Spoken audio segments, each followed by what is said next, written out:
সুপ্রভাত বন্ধুরা, শুভ মকর সংক্রান্তি। কেমন আছো তোমরা সবাই? আশা করছি খুব ভালো আছো, আমরাও খুব ভালো আছি। তো আজ যেহেতু মকর সংক্রান্তি, অনেক কাজ রয়েছে। খুব সকাল সকাল উঠেছি, সমস্ত কাজবাজ সেরে নিয়েছি, পুজোর জোগাড় শুরু হয়ে গেছে।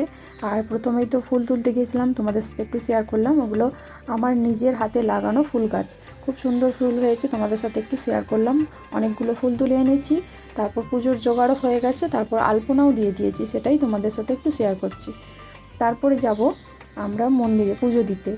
তো বাড়ির পুজো তো এখনও দেরি আছে, সেই জন্য বাইরে যে পুজোগুলো দিতে যাব সেইগুলো আগে গুছিয়ে নিচ্ছি। তো আসলাম শীতলা মন্দিরে পুজো দিতে।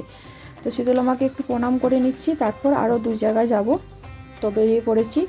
বাইরের পুজোগুলো আগে দিয়ে দিচ্ছি, কারণ বাড়িতে পুজো করতে চলে আসলে তখন সব দিকটা সামলানো যাবে না, সেই জন্য বাইরের পুজোগুলো দিতে চলে যাচ্ছি।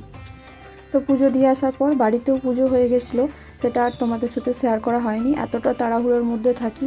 আর অঙ্কুশের তো পাত্তাই পাওয়া যায় না, ছুটির দিন মানে ঘুরে বেড়ায় বলতে খেলে ভাইদের সাথে।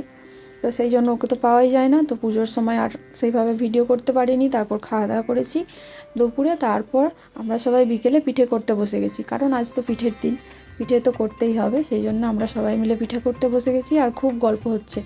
আর ক্যামেরা করে দিচ্ছে অঙ্কুশ, আর প্রচুর বকবক করছে। এই কারণে আমরা হাসাহাসি করছি, কারণ আমরা পরের দিনই ঘুরতে যাব, সেই জন্য অঙ্কুশ ভীষণ এক্সাইটেড। তো কোথায় যাচ্ছি না যাচ্ছি সবটাই তোমাদের সাথে শেয়ার করব, আর দেখতে হলে আমার সঙ্গে থাকতে হবে। তো যাই হোক, তোমাদের মকর সংক্রান্তি কীভাবে কাটলো জানিও, কারণ তোমাদেরকে তো আমি দেখতে পাবো না, মানে আমাকে তোমরা দেখতে পাচ্ছ। তো সেই জন্য আমাকে জানিও তোমরা কীভাবে কাটালে মকর সংক্রান্তি। তো এই ছোট্ট ভিডিওটা তোমাদের কেমন লাগলো অবশ্যই সেটাও জানিও।